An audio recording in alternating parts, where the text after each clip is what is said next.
Recently, I've been thinking that I should get another camera for when I do these type of videos, but then I also think about it and I'm like, well, what are people really looking at when I do these videos? They're looking at my face. Do I really need to inflict this pain and misery in higher resolution? Glorious HD visuals, 4K, HDR? Not really. So let's get back on topic. In today's video, I wanted to talk about the platforms that I choose to stream on and why. Because a lot of times I get people asking me whenever I boot up a stream on YouTube, they'll be like, why are you streaming this on YouTube but not on Twitch? Or I boot up a stream on Twitch and I get the other way around. Why are you streaming this on Twitch and not on YouTube? Sometimes even, why don't you just dual stream and stream to both? And the third one is actually very easy to answer. The third one is because if you are a Twitch partner, there's actually an exclusivity clause and you're not allowed to stream both to Twitch and another platform. So YouTube does not have an exclusivity clause. So technically speaking, you could stream to YouTube, Facebook, Twitter, Mixer, except Mixer's dead.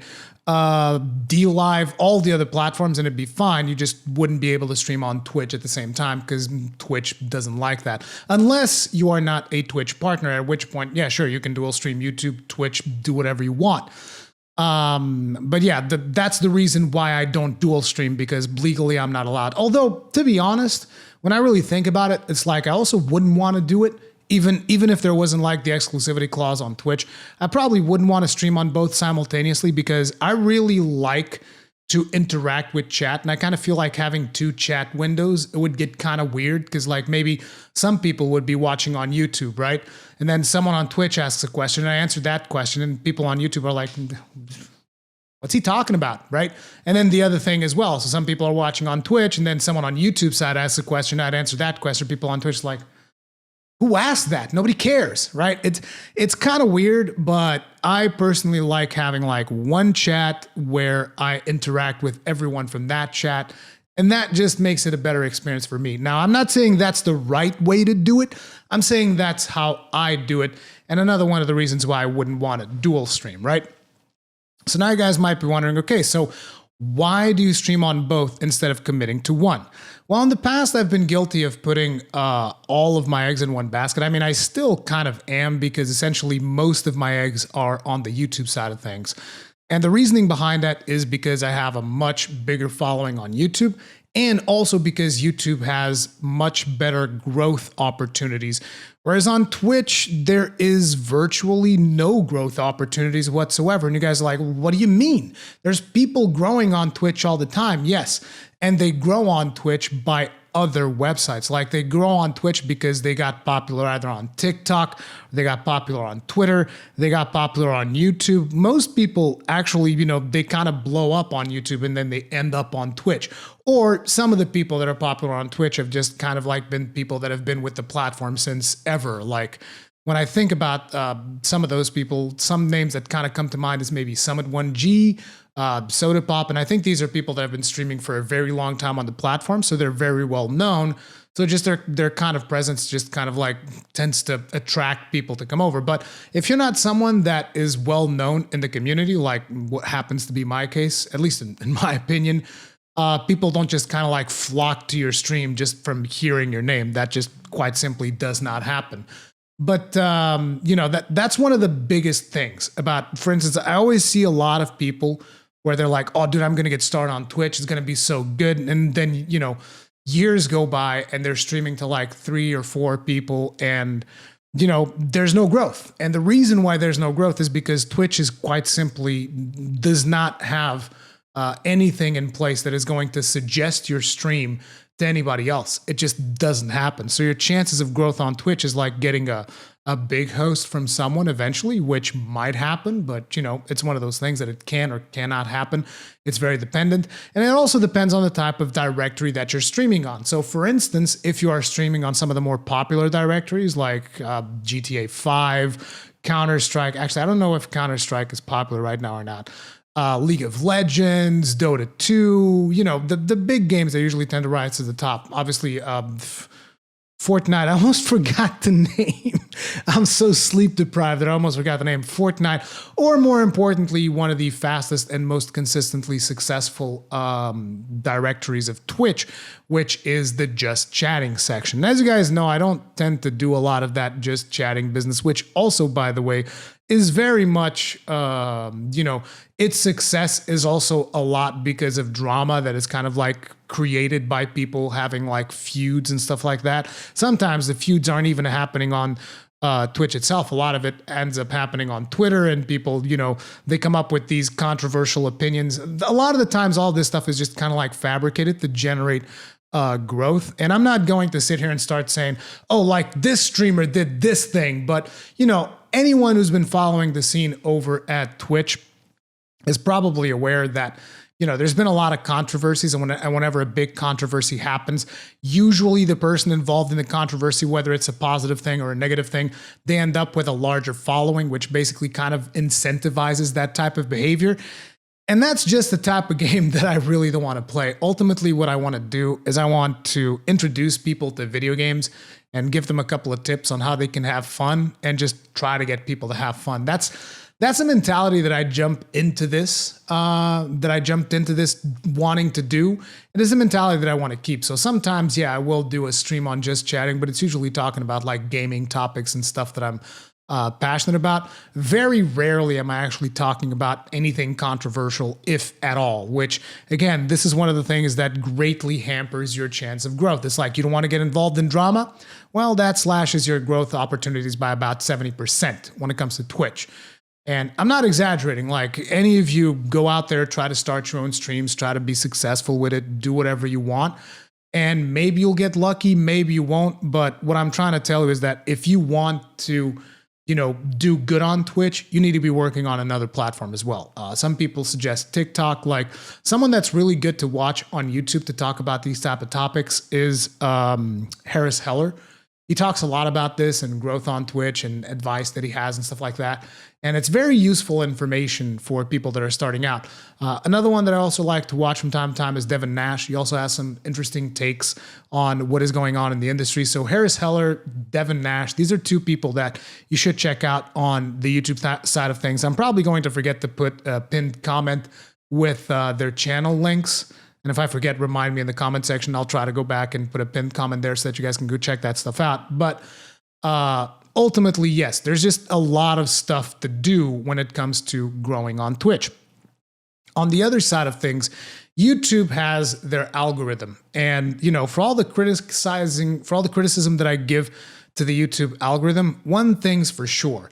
There's a lot more opportunities for you to grow on YouTube, even if just by the simple fact that there's a magnitude of people on the platform that is much bigger than almost any other platform out there, with potentially the exception of Facebook. But, Facebook is hardcore trash. Like, I just don't like the website. I think that they've recently redesigned it.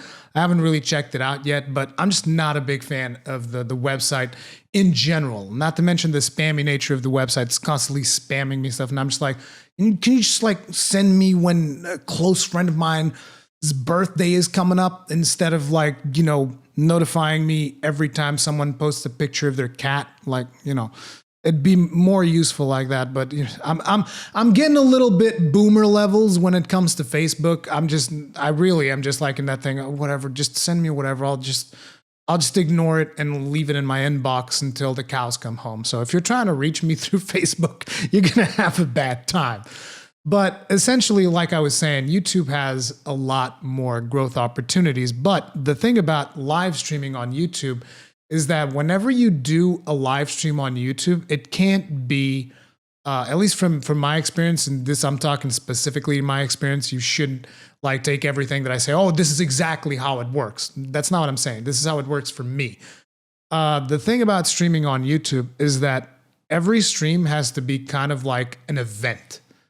What do I mean by an event? It has to be something special. Like, it can't be, for instance, recently I've been streaming me leveling up healers on Twitch.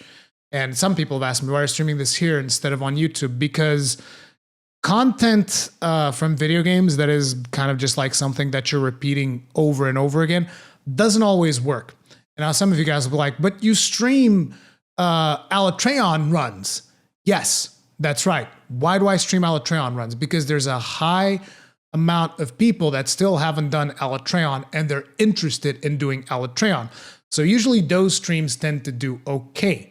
They're not the best, but they tend to do okay. Another good example is, for instance, Ghost of Tsushima. A lot of people were interested in Ghost of Tsushima, but did not want it to take a plunge because they were disappointed with The Last of Us 2. So they were very hesitant. They were waiting to see, what is Ghost of Tsushima like? Is this an interesting game? So it made sense to live stream the whole thing there. And then I also ended up just having like the full playthrough on the channel, which was pretty cool. And ultimately, I really enjoyed Ghost of Tsushima, and I wanted to have that playthrough on the channel. So it just made things a little bit easier. And naturally, certain content is content that I'm known for, like Japanese games, stuff like that. That also tends to get reasonably good reception on YouTube. Even though this is not a Japanese game, this was developed by a Western studio, but it is very much skewed towards Japanese culture. So it kind of like there is a bit of intersection there. But basically, that's kind of like how I make my decisions. Like if I can make a stream that's an event of something special that's happening, then YouTube is almost always the choice that I should do, because I can reach a lot more people that way. Like, to give you guys an idea, for those of you that weren't around for that, but the live stream that I did when Alatreon came out is the biggest live stream I've ever done on the channel. And by the way, people during that live stream, you guys were extremely generous. Thank you. Thank you very much. I mean, I thank people during the stream, but I cannot thank you enough. It was a very generous stream, and I really, really appreciate the amount of people that like, subscribe, super chat, all that stuff, because it doesn't happen very often to me when I stream. So that was very surprising. But yeah, we broke my record, which is like we hit over 4,000 concurrents at one point. And again, why did that happen? Because it was a special event. Because Alatreon came out, because it was this big thing, right? Monster Hunter, which is one of the biggest breaks that I've had on YouTube, and a new monster comes out, and it's really challenging, really hard. Lots of people are interested. Because the live stream itself, I'll tell you right now, I don't think it was my best work. It was just kind of like me being sleep deprived and frustrated and dying at Alatreon over and over and over until like 7 in the morning or something. But I do know that some people come over to my stream because of that stuff. They like to watch me suffer and struggle through and kind of like persevere. But some people are also not too into the whole salty con. So, you know, sometimes it works, sometimes it doesn't. It's whatever. But, you know, usually when there's big events like that, like for instance, when Frostfang Barioth comes out, that's going to be something that I most likely will stream on YouTube. Because the difference will be, if I was to stream that on Twitch, that'd be like 100, maybe 200 people watching. If I stream that on YouTube, then there's like 900, 1,000, maybe even more. Or maybe it'll be just like 500. And I think the worst case scenario will be around 500. Even if it is 500 people, it's still more than twice what I would be able to get on Twitch. Because there's more competition on Twitch, because you know, Twitch doesn't have the algorithm to kind of like promote your video up and down, and the algorithm sometimes works in your favor, sometimes it works against you. It all depends. But that's the difference. It's the opportunity. But on the other hand, if I was to start a live stream right now on YouTube, where I'm just kind of like grinding out a healer in leveling content, probably a lot of people would not be interested in that, because, you know, I'm just grinding out my character. I'm not necessarily helping anybody out. I'm just sitting there doing the same dungeon over and over. On the other side, on the Twitch side of things, that content actually tends to do reasonably well, which is why, you know, I hop back and forth depending on the content that I'm live streaming. And some of you guys might be like, well, why doesn't all of the content work on all of the platforms? It is because of the streaming culture of each of the websites. Now, in the case of YouTube, YouTube doesn't really have what I would consider a streaming culture. YouTube has a VOD culture. So people are used to coming to the platform and watching a video. They're used to being able to skip to the part that they want to see. They used to be able to just like, oh, okay, I want to skip to over here because this is when he talks about the things that I'm interested in. Or you know, maybe they're interested in more high energy, highly edited videos, which in my opinion, sometimes can be a bit of a problem to the platform, because nowadays so many people just expect a video to constantly do editing effects to kind of maintain their attention, which is something that I find, like, I'm sorry to all the people that put a lot of work into editing your videos with the effects that I'm about to talk about, which is like you cut up a video constantly, you eliminate every single bit of silence, and you constantly zoom in on the character's face, and then you zoom out, and then you do a weird angle, and then you add like a special effect whenever you say something funny. And it's like, I get it. They put a lot of work into editing those videos, but the ultimate result of stuff like that is to basically keep the attention of people focused on the video.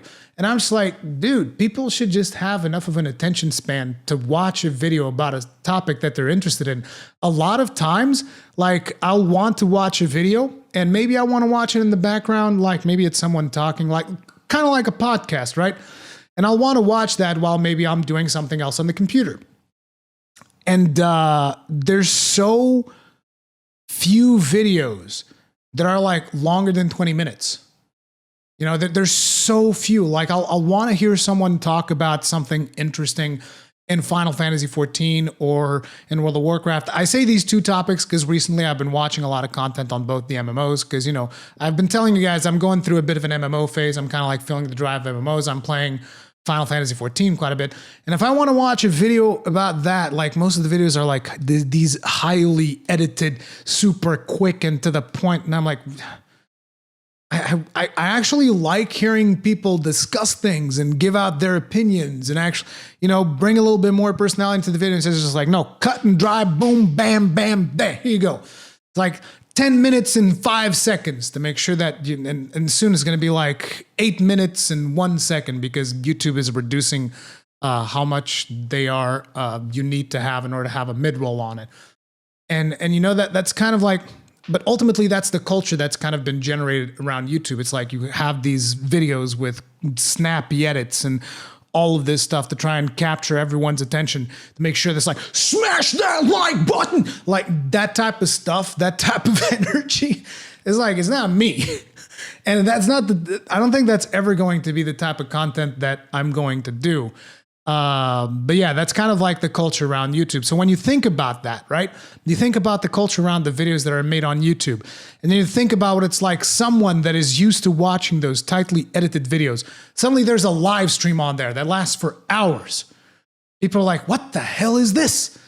There's non-ironically, there's so many people that even go into one of my live streams like, is this actually live? I don't believe this is live. And then I tell them, no, this is not live at all. This is pre-recorded. And they're like, I knew it. I'm not joking. I wish I was. I'm not. But yeah, that's kind of like the VOD culture that you have around YouTube. People just, and a great majority of the users of the website just don't expect to see a live stream. Now, that's not to say that when they do see a live stream, they're like put off by it. Quite the opposite. There's a lot of people like, oh, this is cool. Like he's streaming, he's doing the thing, he's playing the game, and a lot of people join in, and they, you know, you kind of develop a micro section of the community there that kind of develops a little bit of stream culture. But once that live stream ends, those people are going to go and they're going to go watch more videos, and the stream culture kind of dies off. Whereas on Twitch, it's the other way around. People are used to streams, so the stream culture is already there. People already know what they're coming in for.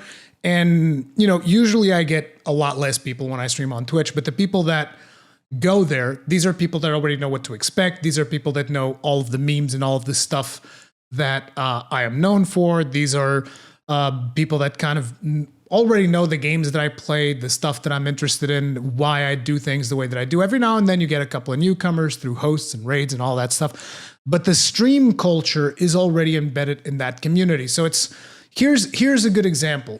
Say, for instance, I'm streaming something and there's a lot of people excited, right? Say I have like 2,000 viewers on YouTube, right? And I'm streaming something and people are really excited and everybody's super, and then suddenly it's like, oh crap, I gotta go take a piss. So I'm like, guys, I need a bio. The time, and it's like, look, my bathroom is less than 10 seconds away. Like I literally walk to the bathroom, come back less than a minute. Less than a minute. And the time it takes me to go to the bathroom, take a leak, wash my hands, come back, 200 people will have left the stream. That's the attention span thing that I'm talking about. Whereas on Twitch, if I'm on Twitch, there's like 100 people watching. Sometimes I'll take a bio break, come back, and there's more people watching. And people are actually talking about the chair. Because that's the difference in the stream culture. If there's no better way for me to explain it to you, just think of it like this. It's like when it's on YouTube, it's an event, which is why a lot of times now you also see game publishers put a lot of their streams on YouTube as well, because it's an event. People are excited. They're like, oh man, something's going to get revealed. There's going to be something new, more content. And like, you know, that's the type of attitude that you get when you come on YouTube. Whereas on Twitch, it's more like, hey, man, I'm going to go watch my streamer. He's playing this game that I like, or maybe he's playing this game that I hate, and I want to see him suffer in this game that I hate, or I want to go to him and I want to tell him how much I hate this game so that he knows that I like him, but I don't like the game that he's playing. Like, but it's a different culture, and it's fun and all of that jazz. And that's kind of why I end up going back and forth. When there's a big event happening, something that I know I have an opportunity of potentially growing and getting a big stream and all that stuff, I'll come onto YouTube and do that. When there's not something, you know, super special, a super event or whatever, I'll go on Twitch and I'll hang out there. You know, that's kind of like the way this goes. And I know that some people like, just kind of seems like Twitch is getting the raw end of the deal. And it's like, ultimately that's not my fault, because I just don't have that many growth opportunities on Twitch. So for instance, the stream that I did of Trey on, I could have done it on Twitch to 200 people, potentially, maybe 300, or I could have done it on YouTube to 4,000. And ultimately, some of you guys will say, well, you're just in it for the money. It's like, no, I'm not in it for the money, but I'd like to, you know, make some money that allows me to, you know, maintain a steady living and earn a wage to support my wife and children. Yes. Because at the end of the day, you look at me and I'm someone that does not have a Patreon, does not have a subscribe stars. Maybe I should do an OnlyFans account. How about that, huh? You guys want me to send you some sexy, hot pics? Some of that? Maybe me in my underwear, in some striking poses. Maybe full bare ass. I mean, you can do full nudity on OnlyFans, right? How about that? But no, I don't have any of those. I mostly survive off of ad revenue and the generosity of the people that are kind enough to either subscribe on Twitch, whether it is through a tier 1 sub or a Twitch Prime or whatever, or the people that hit the join button on YouTube. YouTube also has something very similar to the subscription service of Twitch. And basically on both websites, I believe that the split of that is like 50-50. So 50% goes to the website, the other 50% goes to me. That's how that works, by the way. I don't know how many people know, but you know, for bigger streamers, usually they get a better deal. Like I know some people on Twitch have 70-30. Probably some of the even bigger streamers like XQC and whatnot, they probably have like 90-10. That's what I would imagine. I'm not saying that's what they have. This is like my experience of revenue splits, because you guys know I've worked for an MCN on YouTube and I know a little bit of the behind the scenes stuff. And yeah, that's just the way that stuff works. So I need to kind of like hedge my bets on what is the biggest opportunity for me to be able to continue to do what I'm doing here. And that's kind of like how I decide, am I going to be on YouTube today or am I going to be on Twitch today? And, you know, then I go ahead and I just stream and I have fun. And like I said, I don't always get it right. I don't always get it right. Like maybe if I did the Alatreon thing on Twitch, maybe I would have gotten a lot more people watching, but I just don't know. I definitely got a lot of people watching on YouTube. That was for damn sure. And that's also why I did the playthrough of Ghost of Tsushima on YouTube. I had an average of like 500 to 700 people watching every single one of those live streams. Whereas if it was on Twitch, it would probably be closer to like between 70 and 200 from my personal experience. That's how I kind of have to make those decisions, because, you know, on YouTube, if you get bigger views, your channel gets promoted higher in the algorithm, and then there's a higher chance of it suggesting your videos, and that is how you grow. As a matter of fact, for those of you that don't know, the main reason why there's like, I don't know, 200 or 100 people watching me every now and then when I stream on Twitch is because of the promotion that I do on YouTube. This is what I was telling you. Like, if you want to grow on Twitch, you got to go to another platform where you can actually grow organically and then send those people over to Twitch. That's how it works. Because you're not like, if you're starting from scratch on Twitch, like, dude, if you are able to organically grow that way, I commend you and teach me, senpai. That's basically it. Anyway, I kind of feel like I've rambled on enough about this topic. What are your thoughts on all of this? Let me know in the comment section down below.